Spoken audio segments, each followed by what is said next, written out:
اللہ الرحمن الرحیم۔ السلام علیکم۔ تم صرف میری ہو۔ میں حارث بھائی کو سب بتا دوں؟ نور نے اپنے آپ سے سوال کیا، مگر پھر حارث کے رد عمل اور خود سے بدگمان ہونے کا سوچتے اس نے اپنا ارادہ ترک کیا۔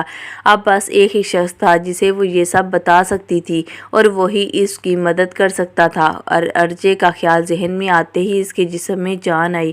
اس نے جلدی سے اپنا موبائل بیگ سے نکال کر چارجنگ پہ لگایا اور اسے آن کرتے "کہاں ہیں" کا میسج ٹائپ کرتے ارجے کو سینڈ کیا، جس کا جواب اس کی امید کے مطابق فوراً ہی آ گیا۔ "میں اس دنیا میں ہوں جہاں پر تم کہاں ہو؟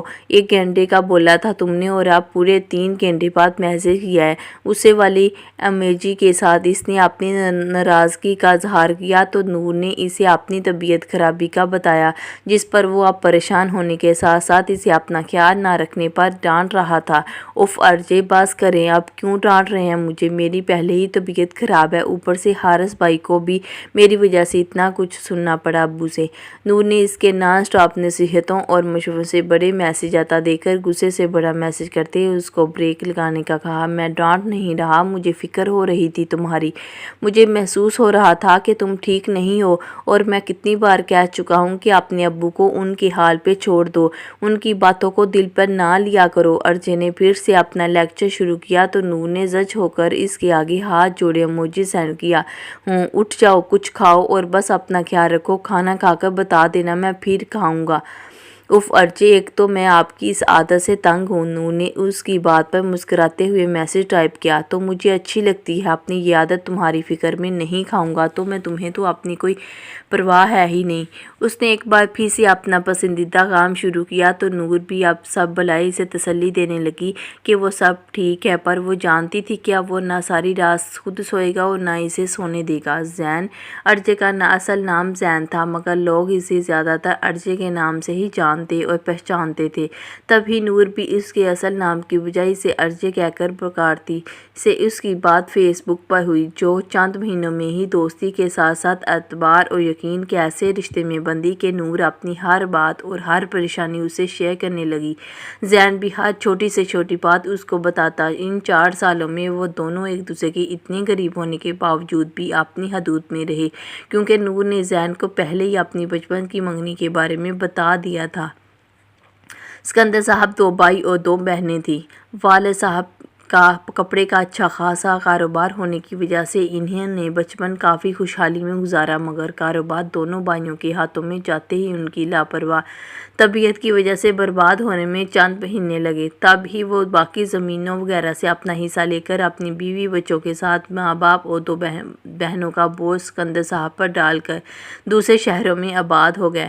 ان حالات میں اسکندر صاحب نے اپنی حصے کی رقم سے دوبارہ سے کپڑے کا کاروبار شروع کیا، جو صدیق صاحب، اسکندر صاحب کی والد کی اچھی جان پہچان اور اسکندر صاحب کو کی اپنی نرم اور مخلص طبیعت کی وجہ سے دن بدن ترقی کی راہ پر گامزن ہو گیا۔ بہنوں کا فرض ادا کرنے کے بعد صدیق صاحب نے اپنی ہی ایک دوست کی بیٹی سے اسکندر صاحب کی شادی کی، جس کی آمد سے گھر کے ساتھ ساتھ کاروبار میں بھی مزید وسعت آئی۔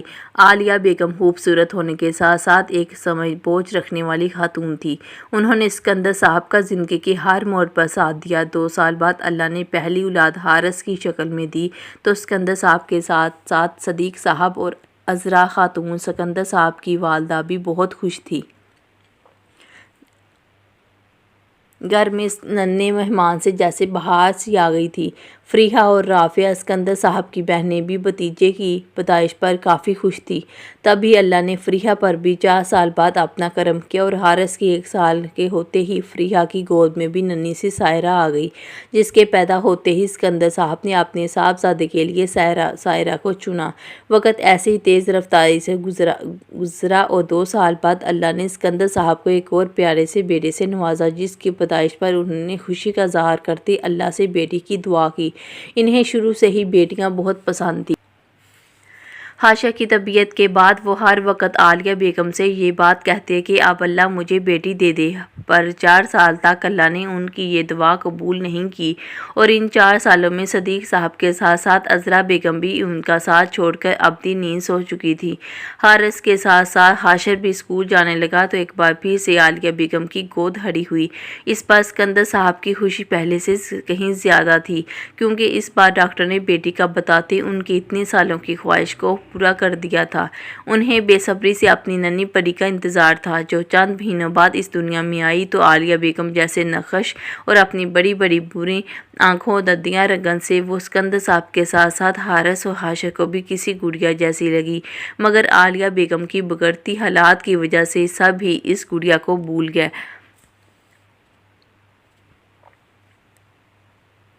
نور العین، جس کا نام بھی اسکندر صاحب نے خود رکھا، کی پیدائش کے کچھ گھنٹے بعد ہی عالیہ بیگم ان سب کو روتا چھوڑ کر اس دنیا سے ہمیشہ کے لیے چلی گئی۔ تب ہی سب خاندان کے ساتھ ساتھ فریحہ نے بھی نور کو منحوس قرار دیتے اسکندر صاحب کا دل اس کی جانب سے بدگمان کرنے میں کوئی کسر نہیں چھوڑی، لیکن رافعہ نے اپنی صالحہ طبیعت کے پیش نظر اسکندر صاحب کو سمجھایا اور 5 مہینوں تک نور کا خیال رکھا، جو ماں کے لمس تک کو نہ پا سکی۔ اسکندر صاحب نے سب کے کہنے کے باوجود بھی دوسری شادی نہیں کی اور نور کے لیے ایک آیا کا انتظام کیا، مگر حارث ہو سے آتے ہی سارا وقت نور کے ساتھ رہتا اور خود اس کے سارے کام کرتا، جو شروع سے ہی ایک سمجھدار بچہ تھا، جو 8 سال میں ماں کے بچھڑنے پر خود کو سنبھالتے، اپنے دونوں بہن بھائی کو دیکھتا، ان کی ہر ضرورت کا خیال رکھتا، کیونکہ وہ نرم سی گڑیا اسے شروع دن سے بہت پسند تھی۔ نور بھی حارث کے لمس اور آواز سے اتنی منحوس تھی کہ اس کے گھر آتے ہی وہ اپنے ننھے ہاتھ پاؤں چلانے لگتی۔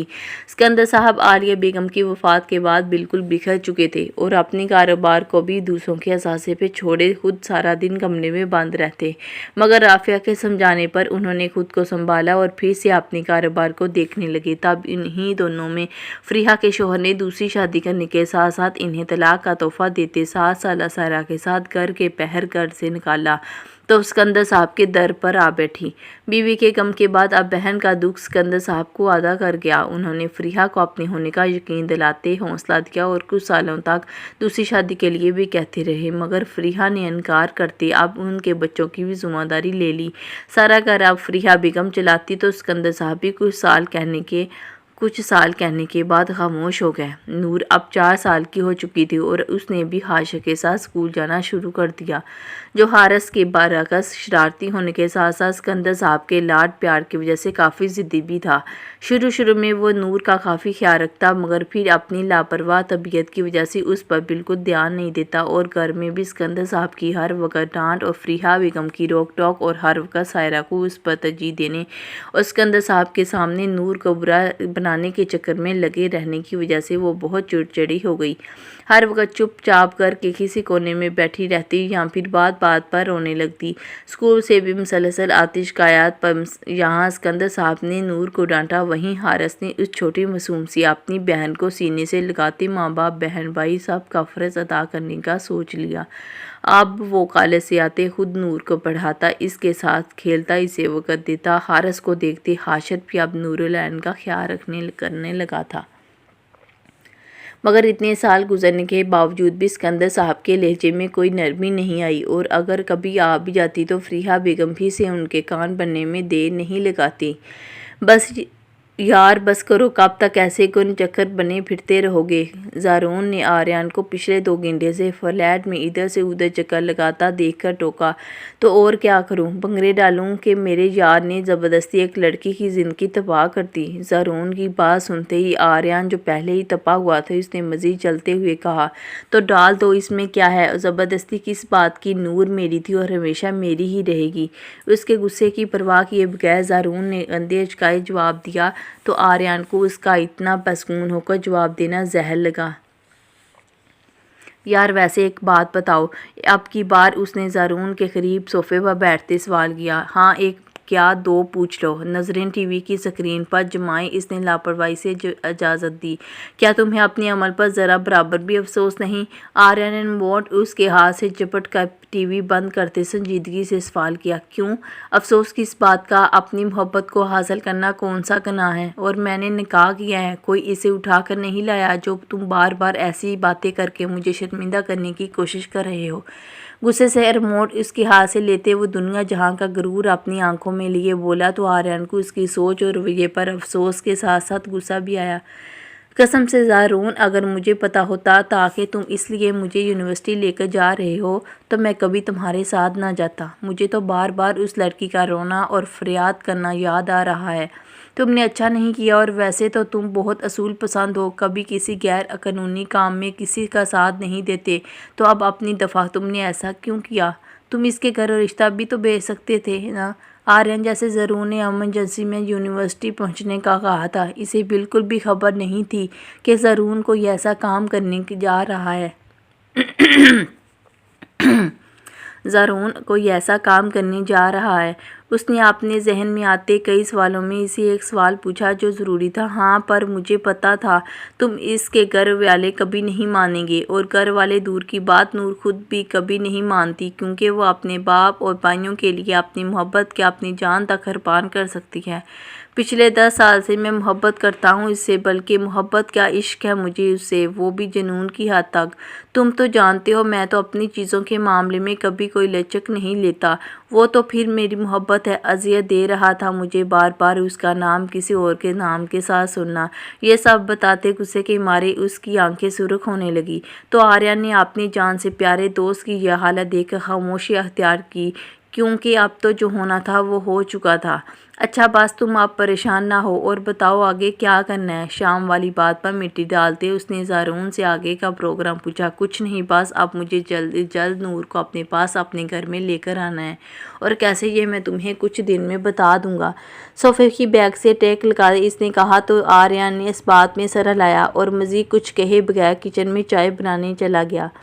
زارون علی، جس کا تعلق ایک جاگیردار گھرانے سے تھا، والدین کی اکلوتی اولاد ہونے کی وجہ سے وہ بچپن سے ہی بڑی مغرور طبیعت کا مالک تھا۔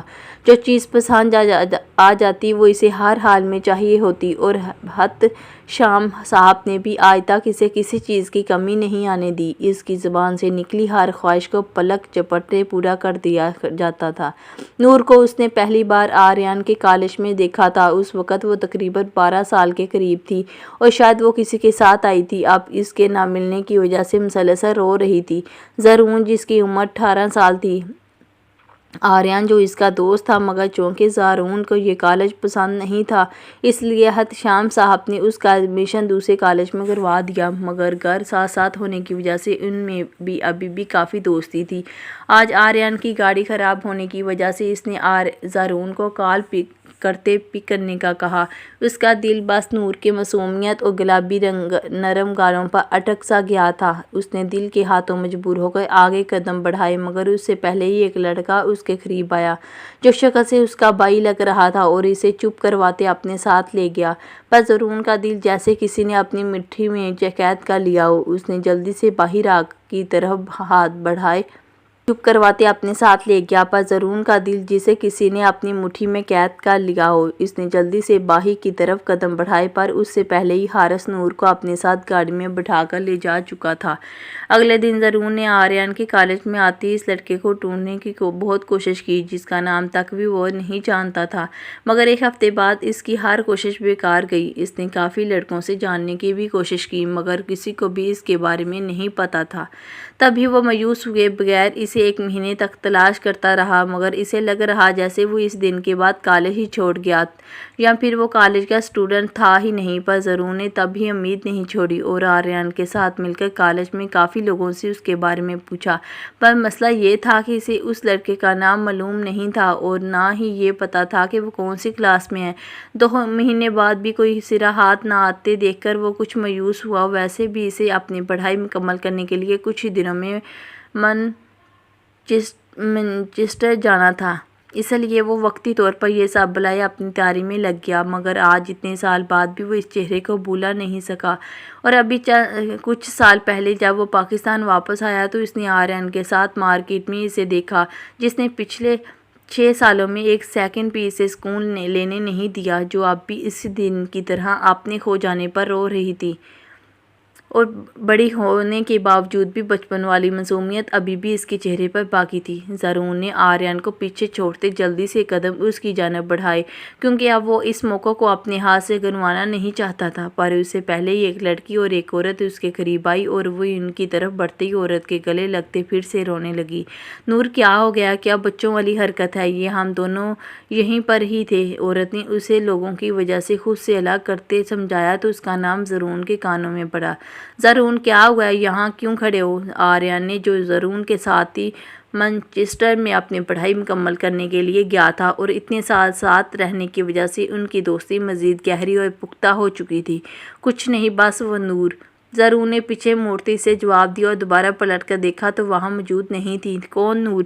آریان نے زرون کے منہ سے زندگی پہلی بار ایک لڑکی کا نام سنتے حیرت سے پوچھا۔ کہاں گئی؟ اف، تمہاری بے وقوفی کی وجہ سے وہ پھر سے آج گم ہو گئی۔ زرون کے آریان پر تپ چڑھی تو اسے زرون کی بے چینی دیکھتے سمجھ آئی کہ وہ یہ کالج والی ہی لڑکی تھی جس نے اتنے سالوں سے زرون کے دل و دماغ کا قبضہ کیا ہوا تھا۔ مطلب میری ہونے والی بابی آخر تمہیں مل ہی گئی، پر تم نے اتنے سالوں بعد بھی اسے کیسے پہچان لیا؟ زرون کو ایک طرف بڑھتا دیکھ کر آریان نے تجسس سے پوچھا۔ بار میں جاؤ تم، وہ بڑی ضرور ہوئی ہے پر بدلی نہیں، اب زیادہ مت بولو مت اور ڈھونڈو اسے۔ رک کر آریان کی بات کا جواب دیتے اس نے آنکھیں نکالتے ہوئے کہا تو آریان بھی خاموشی کے ساتھ زرون کے پیچھے چلتے ایک بار پھر سے نور کو تلاش کرنے لگا۔ میری ویڈیو پسند آتی ہے تو لائک کریں، چینل کو سبسکرائب کریں، بیل آئیکن کو پریس کریں تاکہ میری آنے والی ویڈیو کا نوٹیفیکیشن آپ کو جلدی سے مل سکے۔ اوکے، اللہ حافظ۔